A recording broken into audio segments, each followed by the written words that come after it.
What's up, guys? Here with you with FC Wonderkid, episode 16. Here with my guy, Brendan. How are you? I'm doing good. It's pretty early here. We're doing this at a different time, man. There's so much football on the horizon that I figured I'd get up really early on the East Coast and join you guys. I think it's like, 7 a.m. here. I'm How are you? toasting right now here in Portugal. I'll be honest. It's 12 o'clock here in Lisbon, and yeah, it's the grind, I guess, right? On a Thursday in the middle of August, getting Yeah, this done. yeah, that's what you got to do when someone important is going on vacation. Yeah. What can we Yeah. what can we do about that? And it's not you or I, right? But guess what? We're going on vacation because we've got all the leagues started, right? Soon. And we're here with our what? We're here with our prediction episode, right? Exactly. So this episode will dedicate, like, for the listeners that are starting to listen now. The majority is going to be Premier League predictions. Mhm. So we're going to say our top six, top goal scorer, even with transfers that are coming, assists. I had to say that, Yeah. and relegation. Who we think's going to go down. Yep. By the end of this season, I think we'll look maybe a bit stupid, but let's hope not. That's the fun part. So let's get it started. So with the top six in the Premier League, Whew. let's go one by one. And who's your number six? Who's I'm your I'm number six? gonna hey, progress in any respect is incremental, right? Mm-hmm. You can't expect someone to go from eighth, ninth to first or seventh to first. I'm going to say my sixth place is Arsenal. And it really kind of comes down to you have Chaka back. You've got a couple targeted signings so far that have addressed maybe what people see as concerns. I don't really see center back as a concern, more so than finding more attacking flair. But hey, I think if they can keep their core healthy, Gabriel and oh man, who is the center? Ben White Yep. should be a very solid center back pairing. And I think the academy products are going to come clean. They're going to do well. I think Smith Rowe and Saka are going to have the seasons of their lives. I think Obama Yang is going to get back on his horse and score maybe 10 to 15 goals. And I think they're going to move up incrementally and set the bar higher for the year, the next year. What do you think? I think Arsenal European football. It's going to happen. My sixth place is Arsenal too. Oh, there you go. But I have a reason why. I've got two reasons, and I think Arteta might get sacked this season. Okay, I'm Whoa. gonna just Okay. put it out there. I think Yeah. Arteta might get sacked this season because the truth is, this is the all in for Arteta. Okay, they're Uh, spending money when there's no European competitions, and the mhm. fact that there's no European competitions, you have to end up in the top six, the Sure. least. Okay, the least. No Sure. European competitions, top six. And another reason why I did put them in the top six is because I think Saka will get better next season. Smith Rowe will get better next season. Aubameyang, I do expect him performing as a Yeah. 350K a week, right? Yeah. Like, you have to score goals for when you're receiving that amount of Mhm. money. Right. And Ben White, I do criticize Ben White a lot, but I think he's going to be a good pair with Ben White, with Gabriel. You see, he Yeah. won't be the next level center back duo like we're going to see maybe at City still, Liverpool and United, but they'll be a good enough duo in my opinion. But they Yeah. still need another midfielder next to Partey. I They agree. need another midfielder next to Partey. And his name is So Miguel Aziz. No, just kidding. No, and I'm also excited. Here's what you have to think about, right? And Arteta getting sacked. That's an mhm. interesting prediction. I'm gonna actually we're gonna revise that or look at that down the road. They need to keep healthy, and already in the early friendlies, you've got Thomas Partey. I don't know how long he's going to be out, but he's injured. Gabriel, I think, picked up a injury as well. And like, come on, that doesn't bode well if that's going to happen all throughout the season because they're going to be working with a smaller roster because guess what? They Mhm. don't have European competition to deal with. So I'd expect them to go hard at the FA Cup as well. And I really, we have to shout out one name in there that I would love to see get his chance because of the working with a smaller roster, and that's Folarin Balogun. And I probably screwed up his name. I mean, there was that whole kind of contract thing back and forth, whether or not he was going to go or stay. But this kid could be the truth. I mean, he could be a really solid go-getter for them. But I expect to see incremental growth from the youngsters this year. And I think a guy like Kieran Tierney is not going into this season to take seventh or eighth, whatever they did last season. It ain't happening under eighth. Tierney this year. Okay. So, and we, you know, I just knocked my microphone down. That's how excited I was. Yeah. Let's see. I still can't hear you well. Don't worry. I could kick in now here while Brendan's seeing the mic. I feel like it's very important too.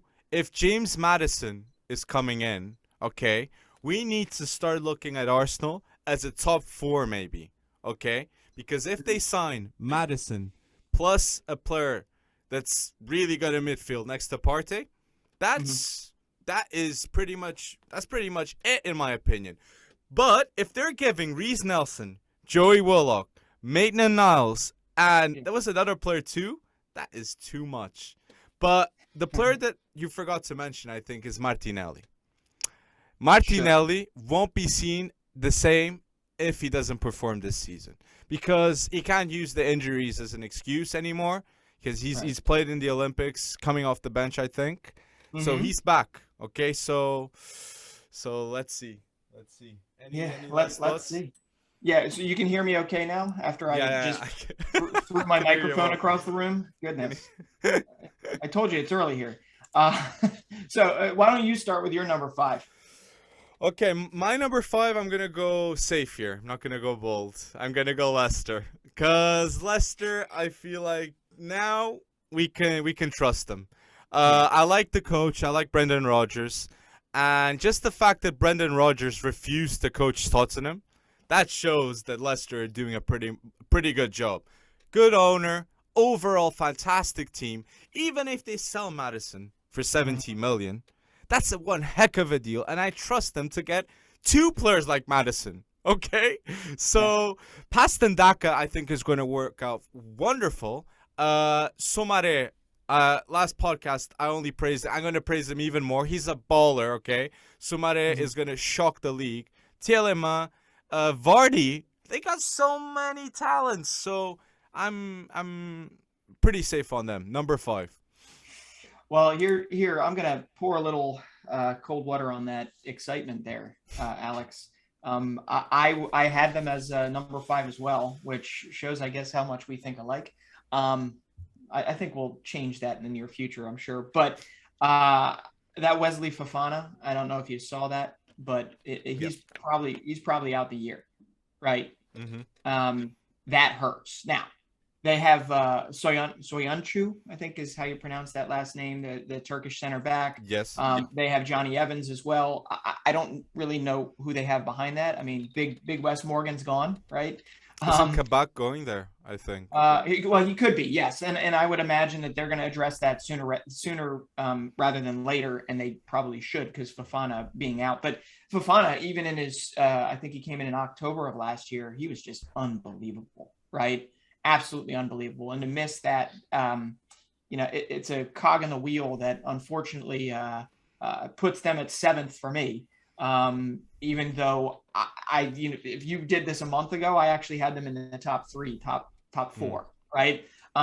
So is Wesley Fofana that important to them? I don't know. I really don't know. But you're right. Like Boubakary Samare, Wilfred Ndidi, Yuri Tielemans, Harvey Barnes to kick it up a notch again. There's a lot of really good pieces there, and yet number 5, I have Tottenham. And I don't know why. No, just kidding. I know why. And this is more kind of an atmospheric type of take on Tottenham. I'm going to treat Tottenham like the West Ham of last year. You might recall West Ham heading into last year's season. There was a lot of internal strife, transfers not happening, a whole lot of what the heck is going on at West Ham. And man, they're looking like they're going to get relegated. And then what do? They go on and they have the best season, I believe, in their history, right? Or one of the best seasons in their recent history. Yes. So I think this internal strife brought on at Spurs by the whole Harry Kane craziness. And I know we have more to say about that in the near future. This is the type of crap that actually unites a team. Okay. Mm-hmm. And you have to look at the midfield that they're building on. Okay. They're going to potentially need a striker. Maybe. You love Højbjerg. Right? You love Højbjerg. Oh. Yeah, but Højbjerg, Dombele, Lo Celso, Oliver Skip, and Harry Winks. Hopefully, neither of them go out. I want them to actually get their chance this season. And then you got Son. Son he's going to have to perform this year. They're going to have to bring in another attacker, probably a striker. Mm-hmm. And we already know who our preferred target would be. We'll mention him probably later. But I do believe that the core is here. And then you add Christian Romero to the mix and Golini. This is a good team. This is not a team that should be that could be the Denmark of this season. That's what I'm saying.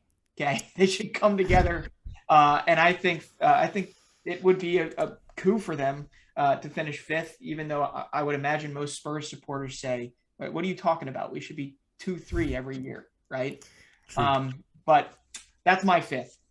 Well, the potential that Spurs had, even when Bale left the club, like they were being set as like the future club, like that would overthrow it, even win the league.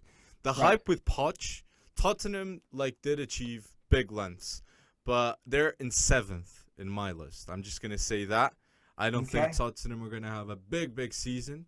I think they'll suffer with Harry Kane leaving. He's gonna leave, and it'll be very hard. So my number 5 was Leicester. So you want to start with the 4? No, you want me? I could start with the 4. Yeah. Go ahead, start with the 4 because I have a feeling I'm gonna get dragged in the mud. We're gonna start the Champions League football, guys. So pay attention. My number 4 is Man United. Okay, why Man United? First of all, if you listen to this podcast weekly, you know I'm not a big fan of Oli, and I think this is gonna be Ollie's last season of Man United.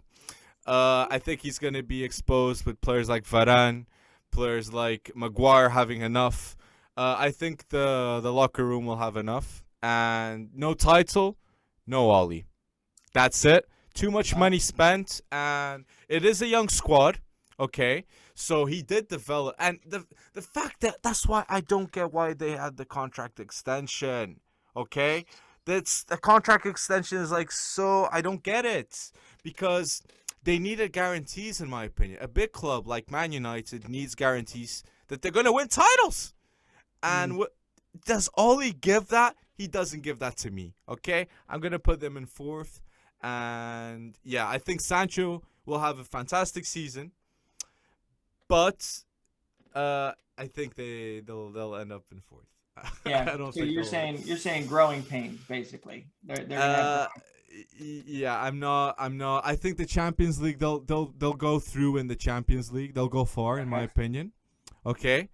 But I'm not seeing the rest. So maybe a rising 4th, but they need the proper coach for them to.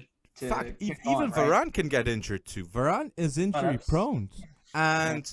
An injury-prone Varane could be good in the Champions League setting and not in the Premier League that's week in, week out. And my top 3 is too strong, I think, for United still. They did add up Varane, they have Maguire, they have Sancho, they have big dogs, but they need those Van Dijks, Kanes, big players, you know. I think Cavani's got a King-like season. No, just kidding. I don't know for sure. I'll talk about United in a little bit because they're not my number 4. My number 4, and it's going to rankle you, is Liverpool. And there's actually a lot to be said about. Well, first off, I have to preface this. My top four are going to be close. Like, this is close. I see this as a 4-dog race. I'm not putting this in as, say a Manchester City runs away 12 points type of league situation like last year, right? I do see this as a 4-horse race for most of the season. And Liverpool being in 4th doesn't necessarily, for me, mean that they're going to be, 20 points off the top. Okay. So there's a lot of good things to think about here, right? And the biggest one is what? Van Dijk, Joe Gomez. Hopefully that center back pairing is back, healthy, and ready for the season. And just in case, they spend a nice chunk of money on Ibrahima Konate, and they always have, Joel Matip to clean things up. And Fabinho, the new deal, that's a big deal as well for Liverpool. And Trent, I also believe, And Alisson, deal, right? And Alisson. Yeah, so they're really reaffirming their core. But here's one of the biggest positives I have for them, and it's making me almost already second guess putting them in 4th, is the return of Gomez. The return of any defensive depth for them allows a Trent Alexander-Arnold and a Robertson to go back to their old marauding ways, right? Exactly. And that is a big deal. I do don't discount that, but I feel like they need a midfield injection. And I feel like the other teams have kind of figured it out. They understand what makes Liverpool tick. So even though I believe it's going to be carnage in the top 4, I got Liverpool on the outside looking in, even though everything I just said was positive. So what the hell do I know? You're a positive guy, Brendan. Yeah. Okay, you want me to go with the 3rd place, so? Do it. My 3rd place. This is so difficult this season, but my 3rd place is Chelsea. Okay, I'm gonna put Chelsea in 3rd, even though I think they're gonna get Lukaku. I think that deal's gonna happen, and that is scary. Okay, yes. My top 3, like, I don't know, the 3rd place, like, Chelsea can be in 1st, but I'm gonna go bold here, and I think they'll end up in 3rd. Okay, because even though they had a Champions League team without a striker, and they found that striker, I still feel like Liverpool and City, they're a different animal still for Chelsea. They need one more year or two to get the league. It's going to be pretty close. I do agree with you in terms of points. Yeah. But it's gonna be good. Getting Champions League football in this Premier League this season will be seen as an achievement. Okay. Yeah. I know for some fans this might be hard to hear, like United fans, Chelsea fans, or Liverpool. Let's see who ends up in not the position they want, or even City. But I just feel like Chelsea, he'll change the tactics. I think he'll change the tactics too. And I did want to mention this on Chelsea. Chelsea managed to get 90 million euros just with 3 transfers. Chelsea. Sure. They're gonna sell maybe Tammy Abraham for 40 million, Mark Gahey 20 million, and Tomori 30 million. That's a lot of cheddar. Yeah, that's a lot of cheddar, and that's pretty good. Good cheddar. 90 million. Okay. Yeah. And 3 players. Yeah, it's real, and I have him a little higher just because it didn't take Tuchel that long to kind of change the ethos of the club and get him back up and running. But I'll explain that with my next one. And I'd like to add too at the end, it's still Kai Havertz is still going to develop. Mason Mount will develop even better. Pulisic, yes, I'm kind of on the fence who I bet more, Pulisic or Hudson-Odoi. I feel like both of them. It's going to be a tough decision too for Tuchel. Maybe the salary will help out. I don't know. It's not an easy decision in my opinion. Or they'll both be playing wing back for him.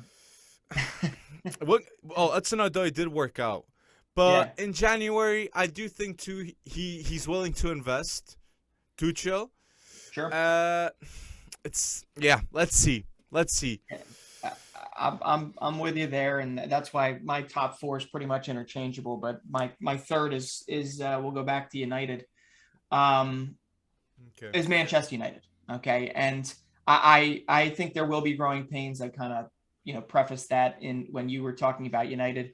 But I believe that they are a defensive midfielder away from being a force in the league, potentially.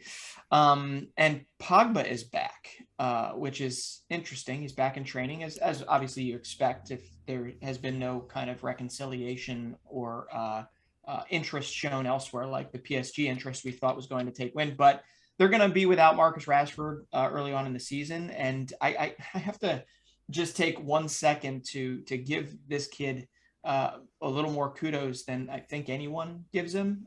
We know off the field he's an amazing person. On the field, though, he has been like the top U23 producer the last 2 seasons. Okay. And that's, Premier League's a little more of a developed league, right? There's not many U23s that are like handed the keys and run away with it. But last season he had 17 goals, 9 assists. Last season he had 11 goals, 11 assists. The season before that, 17 goals, 9 assists. 48 goal involvements in 2 seasons. Even amidst, kind of this revolving door of injuries and all that fun stuff. Marcus Rashford is going to play a big part for them this year, along with them trying to find a defensive midfielder. They get Camavinga. I think next season they win the league, right? But this season, I think growing pains. Manchester United will finish in 3rd, and I really, it could change. It could change either way. Camavinga would come clutch. Camavinga would come clutch.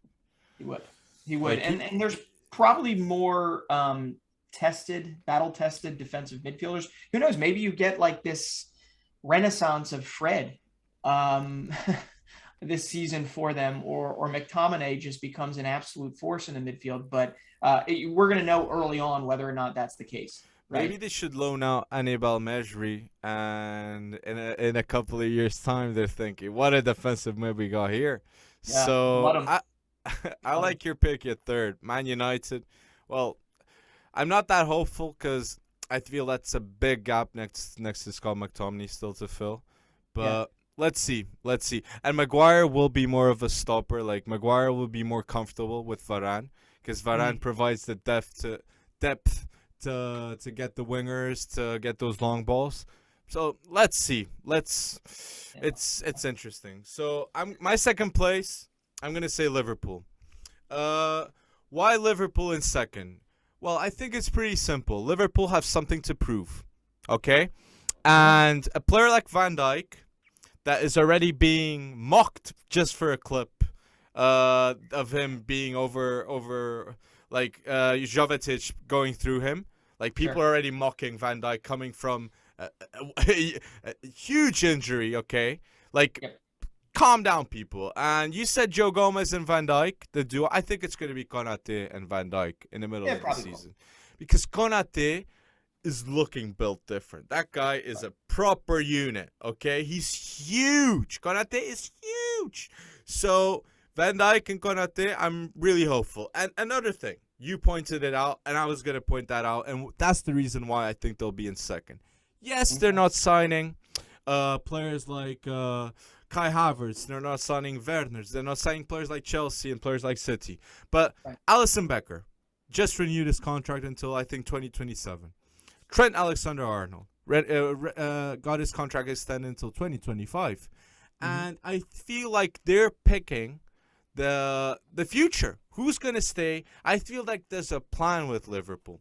And Trent, having Van Dijk at the back again, is going to give him, he's going to get comfortable again, and he's going to put those crosses in that it's going to be on point. Because this is what people don't think. While you're playing football, okay, it's obviously you're going to think who's at the back protecting you while you go forwards. And I can assure you that Trent feels much more comfortable with Van Dijk. Okay, it's and the midfield, I think they're gonna sign a midfielder. I hope it's Gnat Sanch. Come on, Klopp, get Gnat Sanch to Liverpool. It's the perfect fit.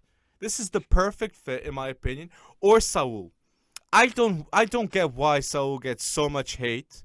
And plus, Rodrigo de Paul went to Atletico, which we're gonna talk further. But Rodrigo de Paul going to Atletico can mean that Saul can come to Liverpool, and it's a good fit too. So I believe that Liverpool have something to prove. Klopp has something to prove, and that second place, I feel like it's gonna happen. So, like, that was the negative thing I was going to say about Liverpool in fourth. When I had him at fourth was that's a pretty injury-prone center back pairing, though. Konate has not played too much over the last 18 months. He's been injured as well in a lot of ways. But hey, Liverpool, I think the wild card there. Mo Salah is going to do Mo Salah things. Sadio Mane is going to do Sadio Mane things. But the wild card in that midfield until they do get someone like Renato Sanchez is going to be Curtis Jones. And, what can Harvey Elliott provide from a youth perspective? I would love to see them both just become integral forces for Liverpool. So that will be fun to watch. But my two, if you can, we're rearranging the deck chairs here, right? If you can do the math by process of elimination, my number two right now is going to be Chelsea, which means we both have the same number one.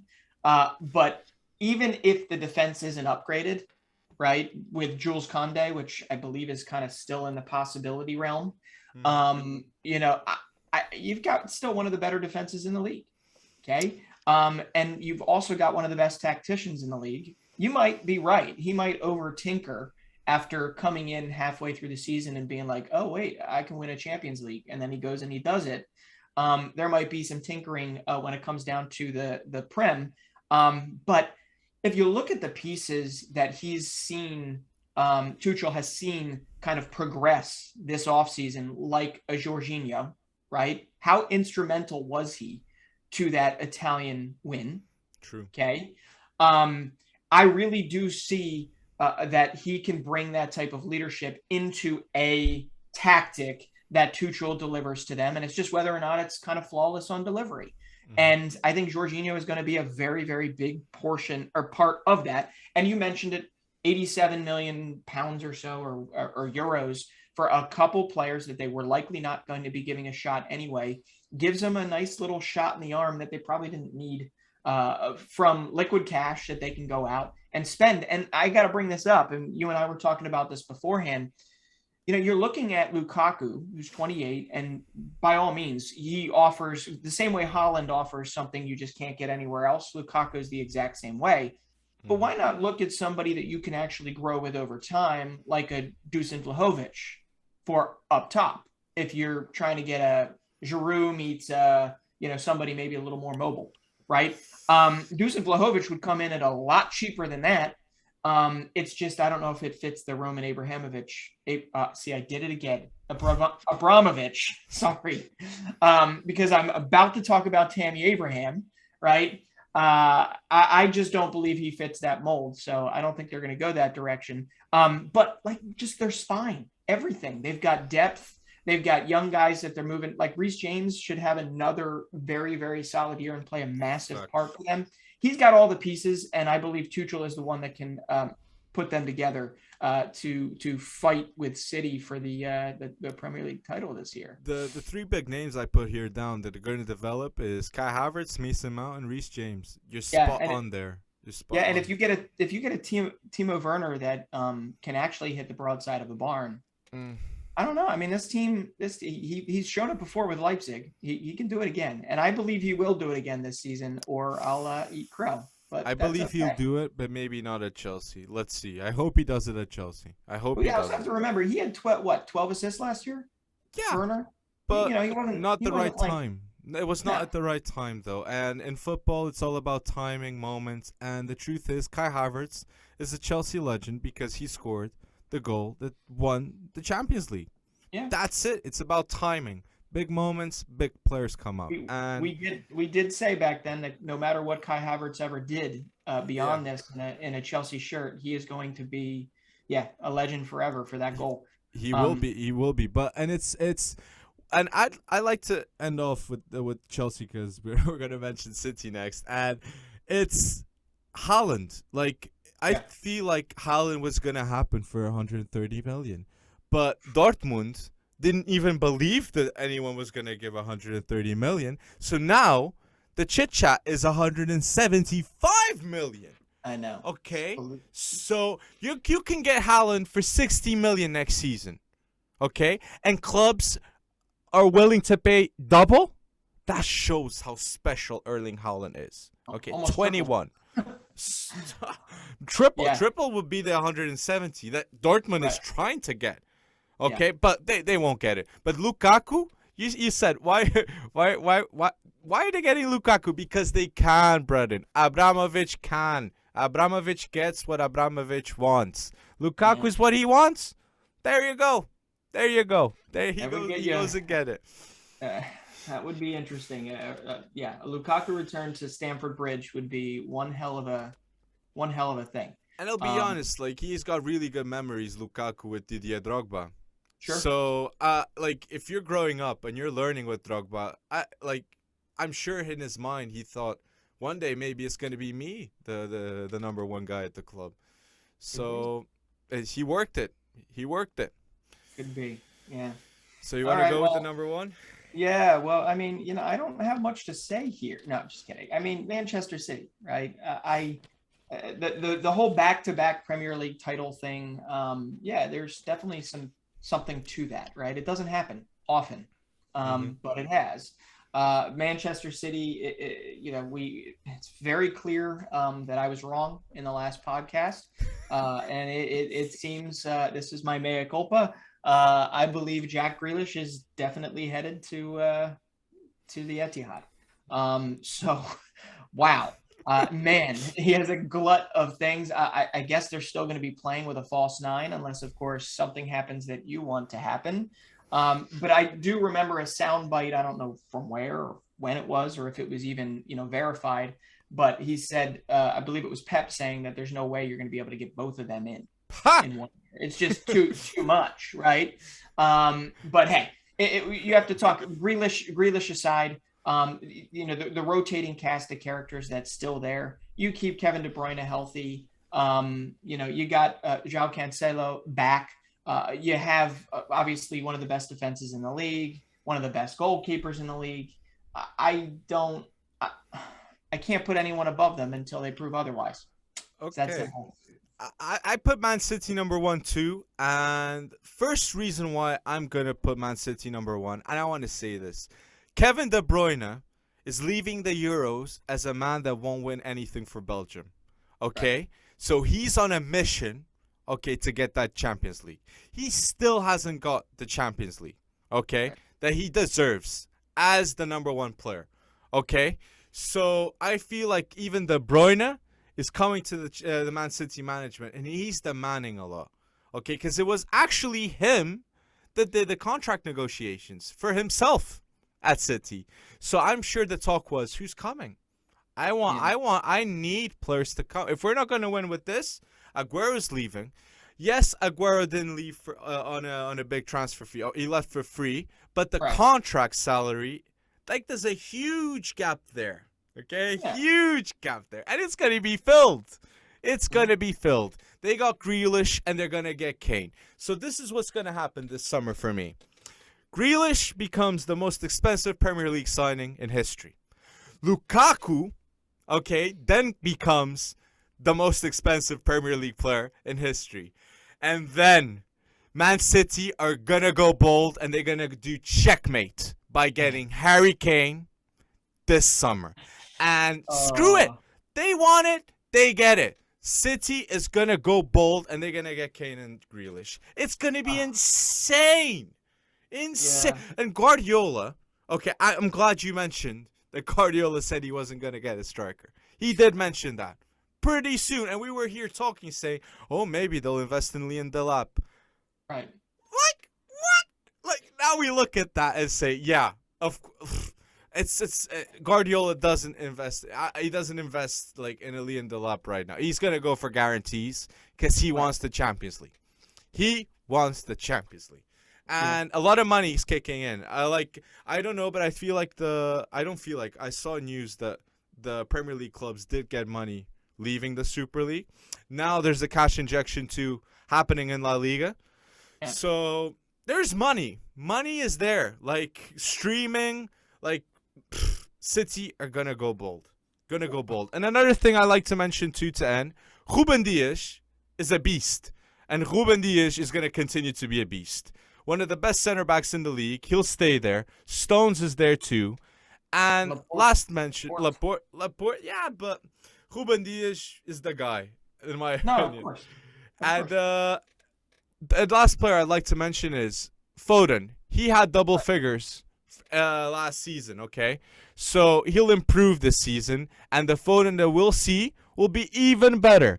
So we're going to see an improved Foden, Grealish, De Bruyne, Harry Kane, in my opinion, okay? I think it's going to happen. This is insane. Ruben Dias too. I'm gonna say that there's also guys in there that all have chips on their shoulder. If you actually bring in Kane, you bring in Grealish, both on the Euro final losing England, and then you've got De Bruyne, who feels like his time's running out. Obviously, is winning something with Belgium, although he's got the World Cup to think about. But also wanting that Champions League. Yeah, you got a bunch of guys with chips on their shoulders. This is not like bringing in a Galactico to bring in a Galactico. This is building a team of guys that really want to get something done. So that motivation is going to carry them through. But you also got to say, if they haven't done it already, what makes you think they're actually going to do it? So it's going to be a fun season for sure. But I don't know, man. This is always hard stuff because I don't actually I would love to say we actually believe in these predictions. I believe in them in the moment, but we all know it takes like one news cycle for everything to change. It's true. Right? We are one injury away of changing the whole narrative. Yes. It is true. So I like to mention this, just a recap. My top six: 6 Arsenal, 5th Leicester, 4th Man United, 3rd Chelsea, 2nd Liverpool, and I'm going to go bold just like City, getting Kane, number 1 Man City. All these projected transfers, and if they don't happen, we have to do this all over again. No, right? but if Kane doesn't happen to City, that I feel is going to happen, like Chelsea might we just go off again, right? Yeah. Yeah, it's yeah. Let's see. So who's your top goal scorer? Leaving on that. I let me recap my 6 here. My 6. Sorry. It's okay. In 6th, I've got Arsenal. 5th, Tottenham. 4th, Liverpool. 3rd, Manchester United. 2, Chelsea. And 1st, we've got the repeat, Manchester City. And I think it's going to be close, like I said, at the top. But top goal scorer, yeah. I mean, if Kane goes to City and it happens early in the year, I'm not doubting him. If he doesn't, and it takes a while, and this turns into some like NFL contract lockout craziness, although I think he's got a whole lot of respect for the club to not do that, I'll say Mo Salah as the Golden Boot. What about you? The Golden Boot, I'll go Lukaku. Okay. And my 2nd place, I'll go Vardy. Because I think Vardy still, with all this talk, all the attention, maybe he'll have something to prove too. And if we really wanted to go bold, it would be Aubameyang, right? But that's too bold, right? To put I actually thought about that because we're like talking chips on our shoulder type of thing, right? And Aubameyang, I mean, you would imagine he's got one after last season and getting kind of dragged through the mud with all this. But yeah, if I'm going to throw out another dark horse, even with Grealish departing, I would actually throw Ollie Watkins in the mix. And I know you're saying Vardy, but I do believe that the Vardy torch has been passed. And I believe Patendaka, if you can keep that midfield core around him, he's going to get a lot of service. And I mean a lot. Like if Iheanacho could score 14, 15 goals last year, we know Daka can do a whole bunch more than that. So yeah, a lot of like dark horses there, but I couldn't necessarily bet against Mo Salah if he's got Trent marauding forward and Robertson marauding forward again. And then, yeah, if the Harry Kane thing happens, City, good God. I don't know what to tell you. Of course, it's but if Kane does provide a lot of assists now too, so That's true. there's Yep. there's more to his game than just the goals right Yeah. now. It's such a good player, and I forgot to mention this. I feel like the Champions League winner will be a team of the Premier League. I feel like these four teams are so good that they're going to switch attentions, and in the middle of the season it'll be like, okay, they're aiming for the Champions League. Okay, they're aiming for the Premier League because they're that good. But so assists. Do you have any top three? Well, I'm just gonna say if KDB stays healthy, I can't bet against Kevin De Bruyne. I don't know if he gets the 21 assists he got a couple seasons ago. But my God, if they get him a striker, right, instead of a false nine type of situation going on, I do believe he could actually get up closer to 19, 20 assists this coming season. Dark horse has got to be Grealish or somebody like, you never know how Jadon Sancho hits the ground running, or Emi Buendia at Aston Villa, who can deliver assists. Back in Norwich's fateful relegation 2 years ago, 2 or 3 years ago, I think he delivered 7 assists in pretty quick, short order, without having many strikers that could put him away. Now he's got Ollie Watkins. And Bailey's gonna score a couple goals in the Prem, like with that that's pace. true. Yeah. I agree with you. I agree with you there. But my number one, I'm gonna go bold here, and I'm gonna say Jadon Sancho. 85 million gets you something, and I feel like it's gonna get the most assists in the Prem. Jadon Sancho is my number one, and number two, I'm gonna put De Bruyne. De Bruyne. And three, maybe I'll put Trent just for the banter. Yeah. I don't even see that as banter, man. I think that is fair. That is a fair assumption. He is. Yeah, but I don't. I feel like De Bruyne and the gap's gonna be huge. I feel like the gap is gonna be huge. Sancho too. The creativity is gonna provide on that right side. I think Cavani. Yeah, I should have mentioned Cavani in the top goal scorer maybe. Cavani or Greenwood. They'll divide a lot of goals between them, and Rashford too. But Sancho, yeah, I feel like he's gonna be the assist provider because the tactic will be go to Sancho. Okay, I feel like they're going to be highly dependent on him.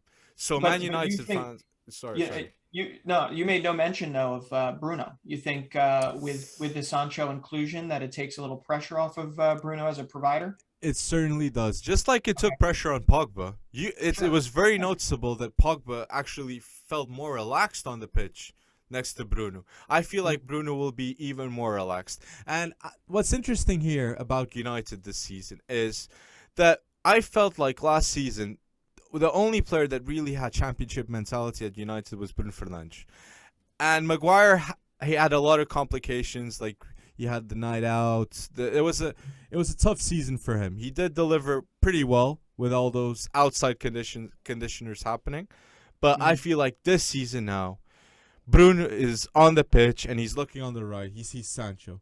He looks on the left. He sees Rashford with responsibilities. And he looks back and he sees Varane.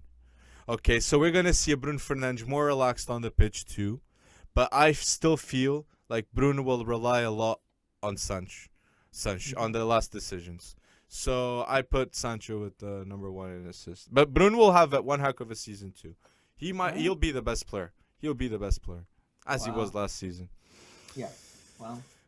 So relegation. Let's not forget the relegation battle. Yeah, we probably got to start like moving through this quicker, right? Because hey, listen, here's what it comes down to. Relegation, I'm looking at it as Newcastle. They haven't done a thing.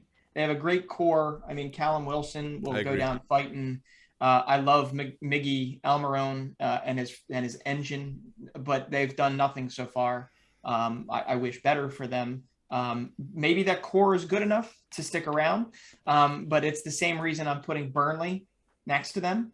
I'm saying that the magic runs out for Burnley. I mean, I think they did splash 15, 16 million on Nathan Collins from Stoke City, I want to say, young center back. But that's about it. And they've kind of lost a little bit of their luster. And I think they were one above relegation last year. So they just kind of eked it out. And I think the magic runs out the season. And then Watford, I don't think they've done enough to, while I love the signing of Imran Louza, and I may have mispronounced his last name, I'm following him since Nantes, and I really, really enjoy his play. I like Ismaila Sarr as well. I mean, when he stops missing sitters, if he could be a little more clinical this season, he'd be pretty good. But like, that's it, really. They're still relying on Troy Deeney, right? Yeah. So Newcastle, Burnley, Watford are my 3 relegated. I think Norwich City stays up by a hair this season. I agree with you. I'm with you here. My notes are here saying Newcastle, Watford, Burnley. Wow. I'm on point with you. Yeah. We didn't plan this too. We didn't plan this. And wild cards this season, I just wanted to mention here at the end. Aston Villa getting Danny Ings, Buendia. I'm missing out. Who am I missing out? Buendia, Bailey, Ings, Buendia. That's a pretty good window. Okay. That's like 90 million euros too between the 3 of them, right? And they still have money to spend. So Aston Villa, they're going to be the winners this season, money-wise, and the team that they're building is solid. Is a solid team. And Wolves, I feel like Bruno Lage, go Wolves. It's gonna go well. So let's be hopeful with Trincão. But the player I'm hopeful the most is Fabio Silva. Okay, I've been saying every podcast now, Fabio Silva. Okay, yeah, you've been consistent. You've been consistent with that. Well, all right. Well, a couple that I really would like to see. I'm wondering whether or not Marcelo Bielsa can replicate what he did and actually improve upon. But we have something called a sophomore slump here in the States. I don't know if Leeds is going to be the same team, but we'll see. I mean, Bielsa is the best, one of the best out there. So something tells me that they'll be fine. They locked down Jack Harrison, who actually had, I believe, double-digit assists last year. Rafinha is only going to get better, in my opinion. Brought in Junior Firpo.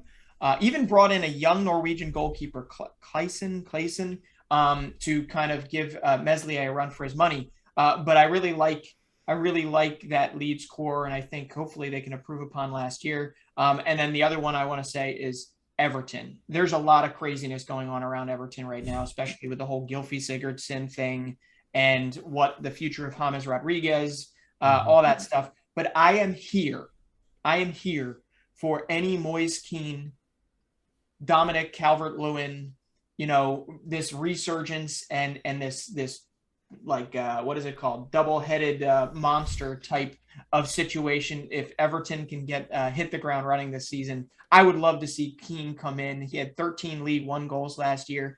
If he could come in and do double digits for them and just kind of wipe the slate clean, that'd be so cool. Do I actually think it's going to happen? I don't know. There you go.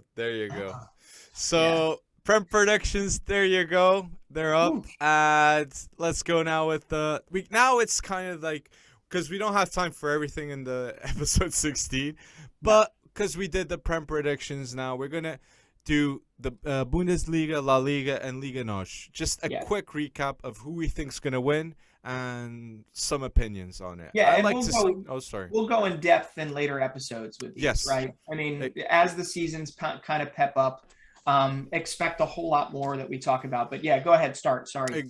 No worries. Exactly. La Liga. With La Liga, I'm gonna go safe here. I'm gonna say it's not safe. Would be Atletico. So I'm gonna go Barcelona. I think Barcelona are gonna win La Liga. Why? Attention is focused on Messi. Okay, Messi has something to prove. There's no stars in the league. Okay, this is in a situation that Mbappe isn't going to Real Madrid. Okay, because if Mbappe is going to Real Madrid, Real Madrid are favorites. But in case that doesn't happen, I think Barcelona, even Depay is showing signs of being a world-class player at Barcelona. So Aguero, him being there too, maybe it can be 20 goals a season too. Yep. So, yeah, I think it's going to be a very good season. I think Pedri and De Jong going to step up. Ronald Araújo, Eric Garcia.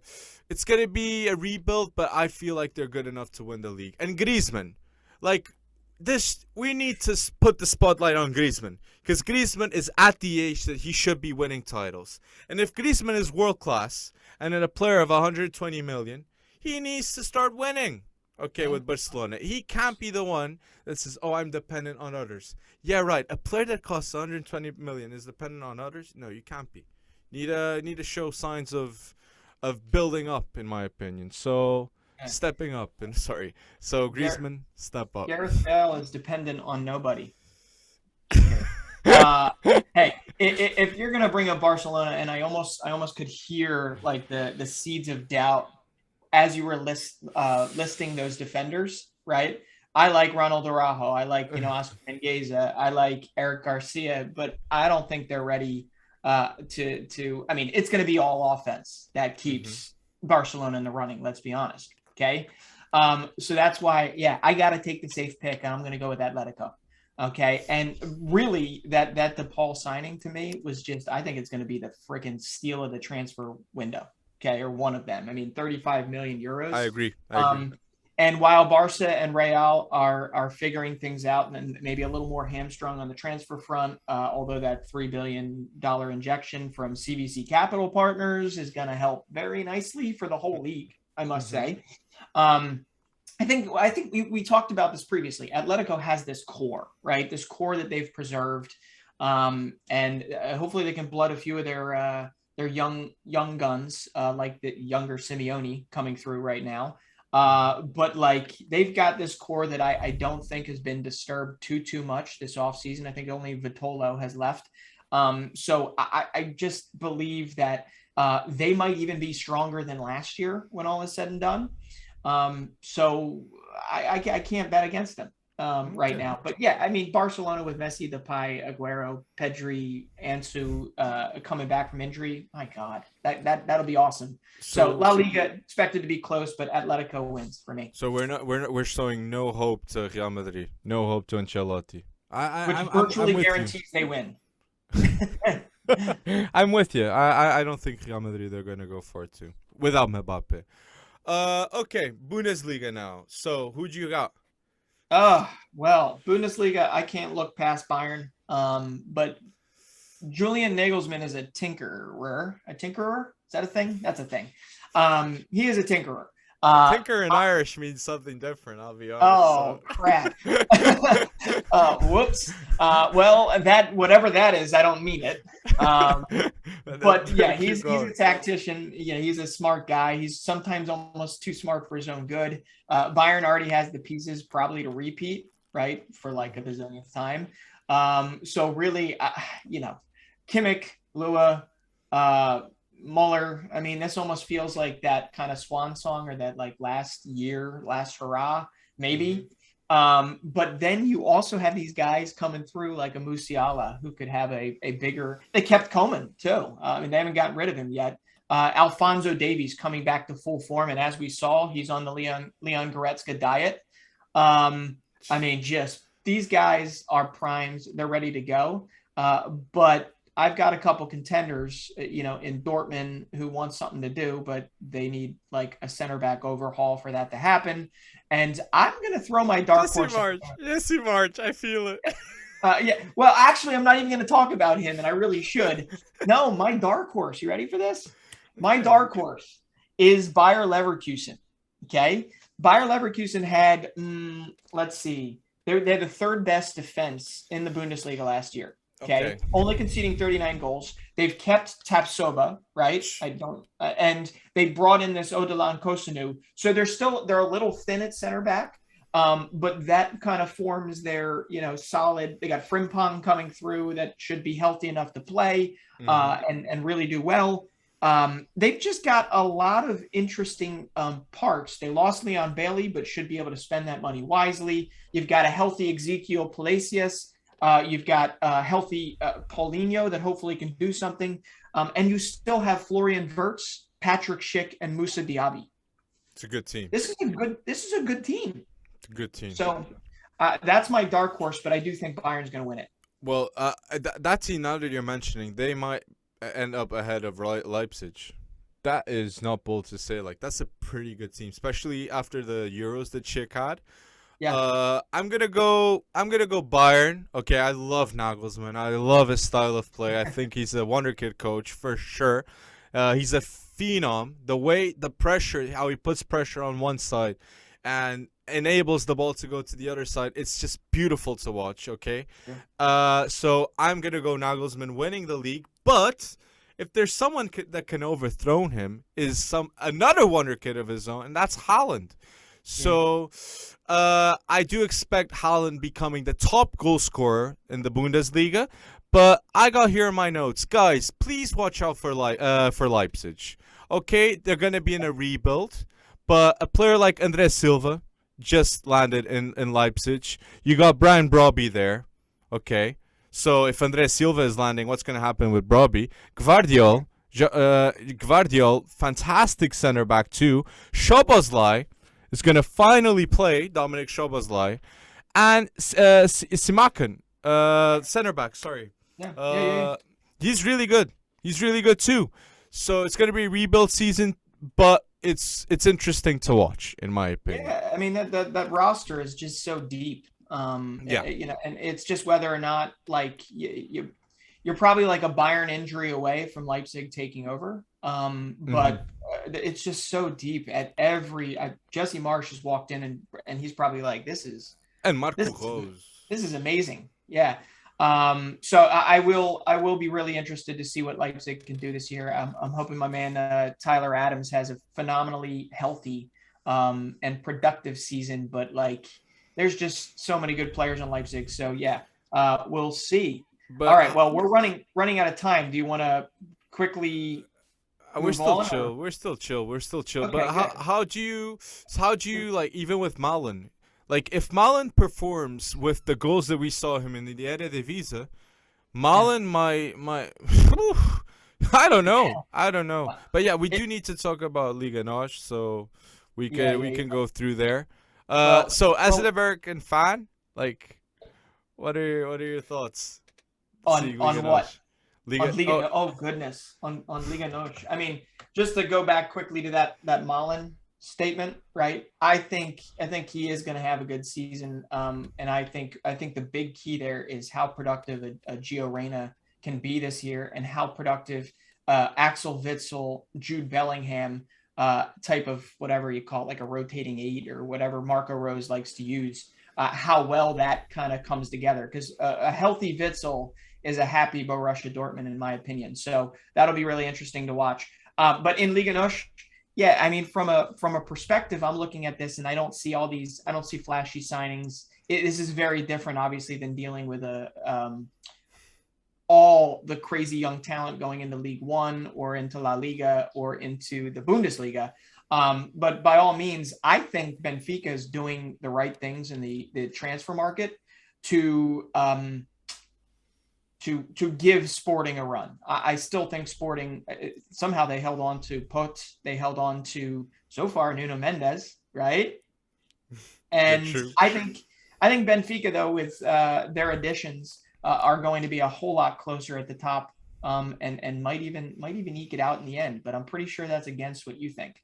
Well, what I saw yesterday was Romário changing the whole vibe at Benfica. Like, the Benfica I saw yesterday was one of the best Benficas I've seen the past year. Okay, like, Romário. This is what people don't understand when they see a player like Romário, because he doesn't have a lot of goals and a lot of assists. He makes things happen. He's a facilitator. Okay, Romário is the key of Benfica this season. In 70 passes, he misses 5. Okay, and that is special, and that provides a lot of quality ball possession, and that's what Benfica needed.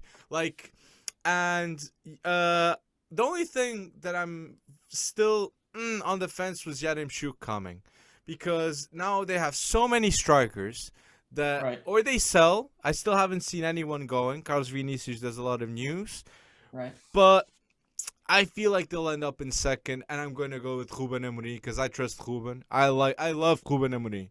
the style of play, and this is what's very underrated. And I know we'll have English listeners listening to this, and this is important because I think Ruben Amorim is going to the Prem soon.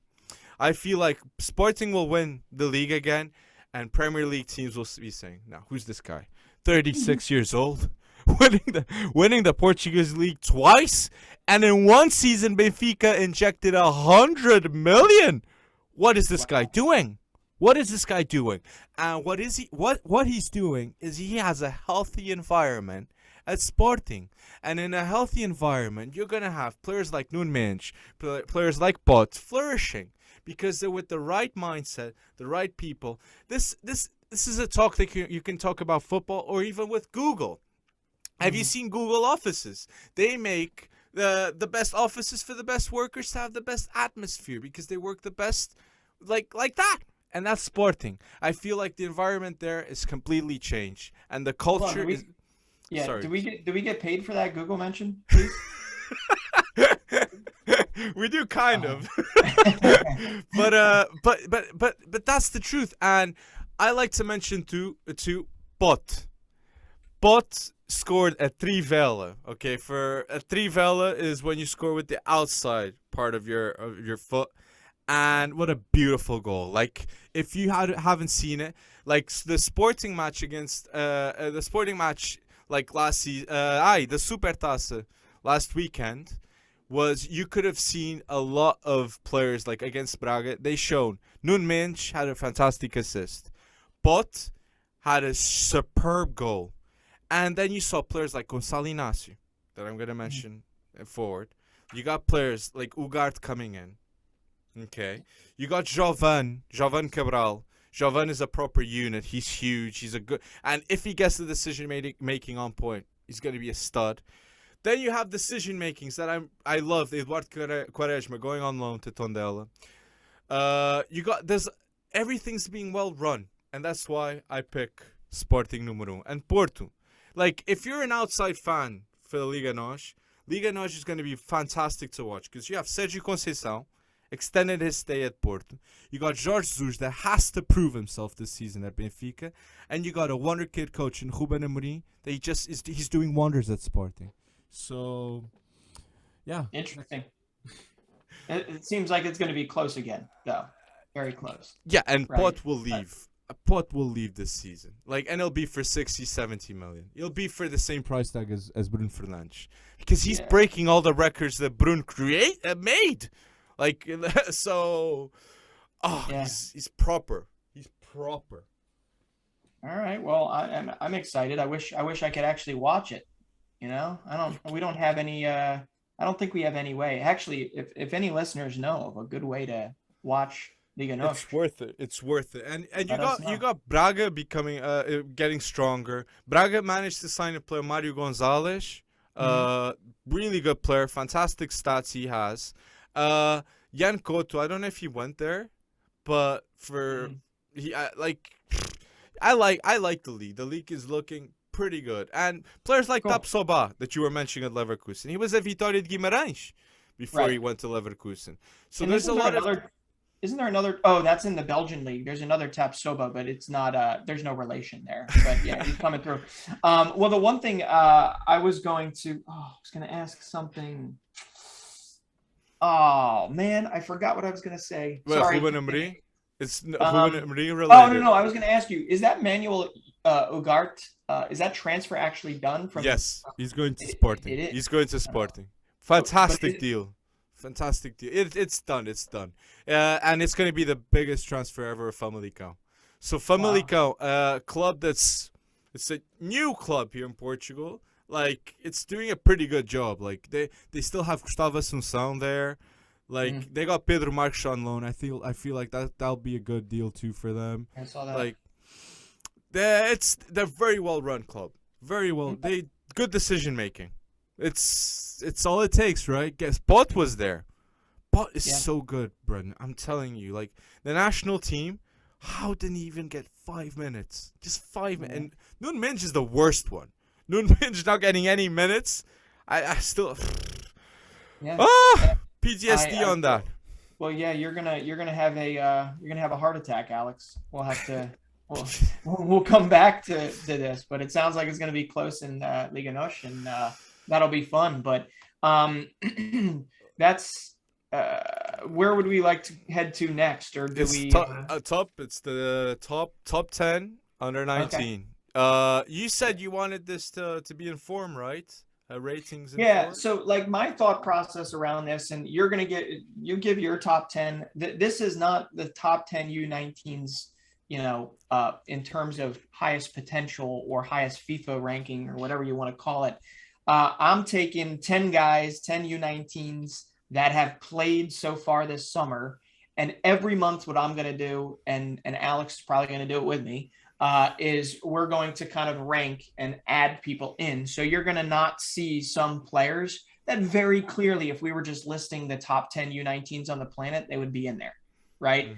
Mm-hmm. So I think we can start, like my number 10 right now is Sebastiano Esposito, not because I think he's the 10th best U19 on the planet, but because he's the 10th most in form as it stands, and on loan from Inter, and he's already been producing for Basel in the Swiss Super League. And the Swiss Super League, it's an interesting place where a lot of young players play.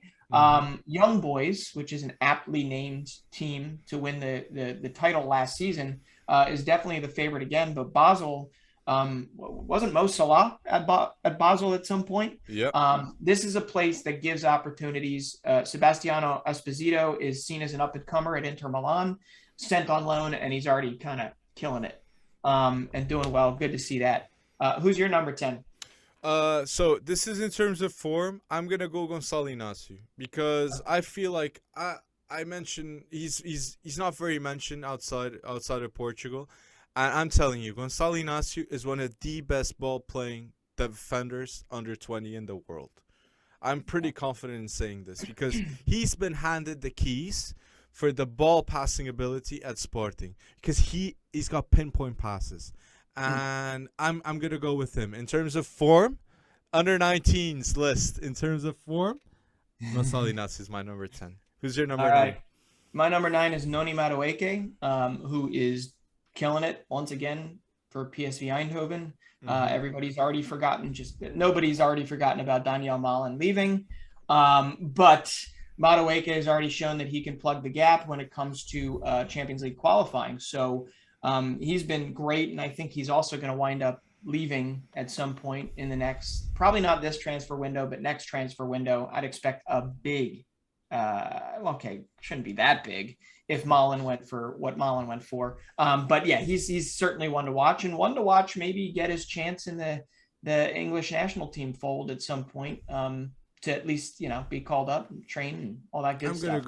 I'm gonna go with you with Noni because you know what I love about Noni? He's so stats driven. I feel like there's like a clip of him saying it's all about stats, and it's true. And I feel like Noni, when he plays, he plays with the intuit, with the intent of having an impact on the field. It's with goals and assists, and that's what I love about Noni. I go with him too at number 9. And that Madueke, that him and Cody Gakpo, those are two that you want to watch for PSV Eindhoven this season. So I'll go 8. I'll go 8 here, and I'll go with Karim Adeyemi. I'm not surprised, but I'm very impressed with what I'm seeing by Karim Adeyemi. He is performing as a stud at Red Bull Salzburg. And this is what I love about Salzburg. Every season I go and watch Salzburg play, I get new youngsters. So I'm going to keep on watching them. Because Karim Adeyemi, I'm telling you, he is the type of player that will move for 100 million in the future. Okay, he's that special. He's got the complete package. Some players, you can see the long-term potential. He's a diamond, a very raw diamond. He's going to shape up, and he's very, very good. Karim Adeyemi. All right. Yeah, 4 goals in 2 games. It's Erling Haaland gave way to Patson Daka, gave way to Karim Adeyemi, and next in line is Benjamin Sesko, but that's for a later date. All right, well then my next one, and maybe we should just name 10. My next one is going to be I'll say Gio Reyna. He hasn't played much because the Gold Cup final that just ended, he was not part of that roster. But riding high on that kind of Champions League, that CONCACAF Nations League win over Mexico, scored a big goal. He's got all eyes on him, taking Jadon Sancho's number at Dortmund. So we're going to find out really early on this season if he can. I'm thinking double-digit assists for him for Dortmund this season. But I think, yeah, I'm definitely reaching here because he hasn't played a game since early June. But he is going to be my number. I don't even know what number we're on. We just need to name 10, right, to start. You're number 7. You're number 7. Number 7. If you go Gio Reyna number 7, I'm gonna go Musiala at number 7. Okay. No, but seriously, I had Musiala here in my top 10. Even if it was form or not, the truth is, like the talk of Musiala picking England or Germany, that was international. That was a huge news. And with that, I'm going to say Musiala is still hot news that stays to date. And Musiala, I feel like, is going to be I'm not going to say one of the best players for Bayern this season, but he'll have a bigger role. Okay? I feel like he's going to be better because Musiala is a worker.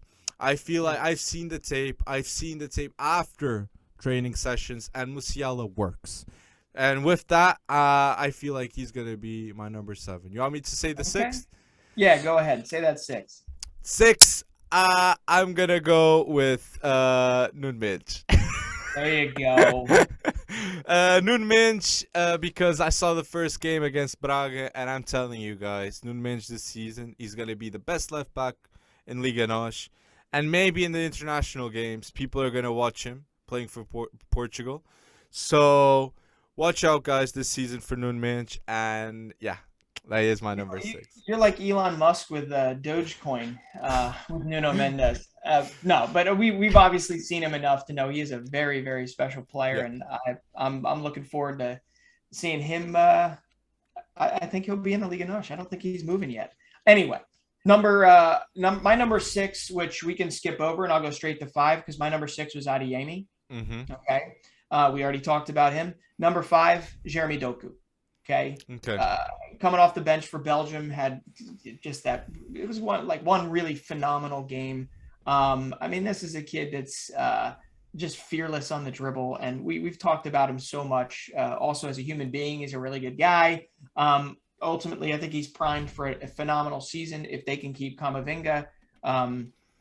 You have Kamaldeen, and you have Doku right there at Rennes, fighting probably for a European spot there. But Doku for his exploits with Belgium this summer, definitely, right? You know, I put Doku 2 there. Like I put him at number 4, but my number 5 it's Florian Wirtz. Because Germany won the Under-21 tournament. Big credit to Florian Wirtz. And, yeah, you did say it. Leverkusen have a heck of a team. Moussa Diaby, Patrick Schick. And he's a provider. And he can make it happen, too. But, yeah, he's going to have a big season. And the number 4, Jeremy Doku. You said it. He's got that flair. And we knew it, like, before the Euros, because in Liga, like, Doku is bossing, okay? Fullbacks are having nightmares next to Jeremy Doku. I feel like even he had the number 1 in dribbles at one time during the season, ahead of Neymar and Mbappe, reminder, guys. So, Doku, big-time player. Big-time player.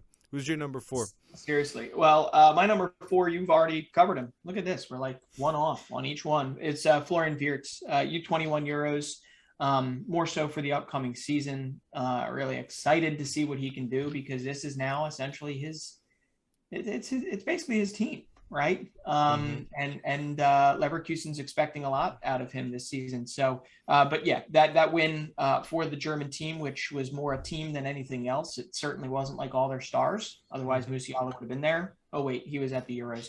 But yeah, Wirtz for 4, and my 3rd is Jude Bellingham. I don't really know how much I need to say about it. We know this kid is special. He's going to be an absolute key for Dortmund this season, as I mentioned previously, especially with Witsel or Delaney in that midfield for them. And, you know, I just expect him to be given the freedom to do what he needs to do for Dortmund this year. You know, don't like tether him down. Let him run the way he needs to run while Witzel stays at home. This should be a really, really solid season for him. And oh, by the way, he's what, the youngest ever to feature for England in a major tournament. I mean, that's something you can hang your hat on there. It's so that's my number 3. It's pretty special. Like, and like I put Jude Bellingham at number 3, but I just like to say, if it's a pity that this is in form, because I'd like to mention that Ansu Fati, he would be in my top 3, and Ansu Fati is gonna come back from injury in next September.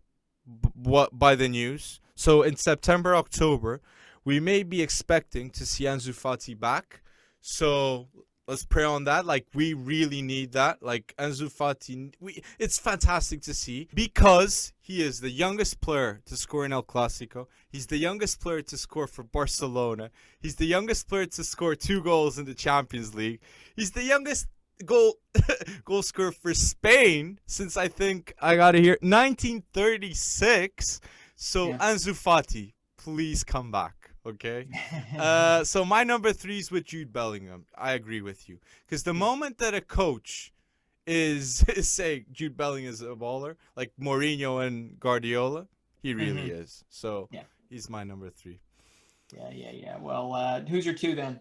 My 2, Saka. Like, Saka, like the involvement he had for England, he surprised me. There was the talk, Greenwood should have gone instead of him. No, like, he's more versatile, a better player in general right now.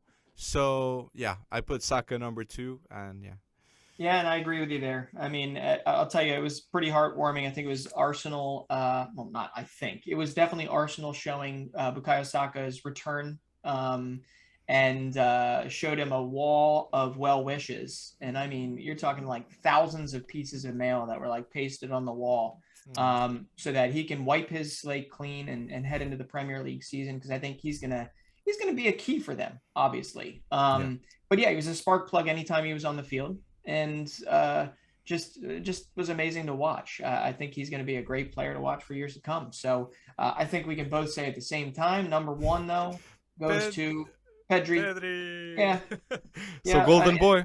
So Pedri's going to win the Golden Boy award. I think so. We know so.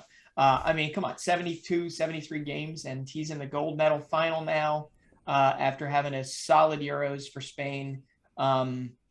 I don't know why he's doing this to him. I do know. He's a competitor. We understand that. He doesn't want to be left out of this stuff. And my guess is he'll take his 7 days or 5 days or whatnot, and then get right back to work for Barca.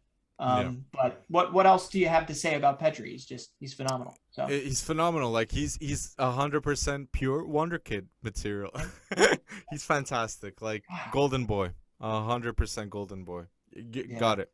All right. Well, we'll be updating this as the season goes on. Like, listen, we know Gravenberg's not there, Greenwood's not there, Harvey Elliott's not there. Gvardiol. A lot of these great players, they're going to make their way on there as the year progresses. We're not even in game week 1, so let's get rolling and put in the comments section who we all should be watching out for this coming season. And do you have any final minute thoughts about the Gold Cup? I gotta. Listen, we don't need to let's just say Greg Berhalter went in asking for one thing. He wanted to blood some youth talent, right? Get some young guys, some tough CONCACAF minutes, because just because you go in and you got to play El Salvador, the USA always on paper is technically better, doesn't mean they're going to walk out of there with a W. Okay, because it's a different breed. And the Gold Cup really did personify that. We saw some amazing, crazy games. And the full Mexican, or very close to full Mexican senior team, certainly saw their fair share of competition and learned some things about themselves. But I got to say, Greg Berhalter, he deserves the tip of a cap. Anyone that's been doubting him, this guy has a vision. And he is going to, he understands he's in inning 4, inning 5, or at halftime of this vision, and that it is a process. But man, beat Mexico in the CONCACAF Nations League, beat Mexico with basically your C team.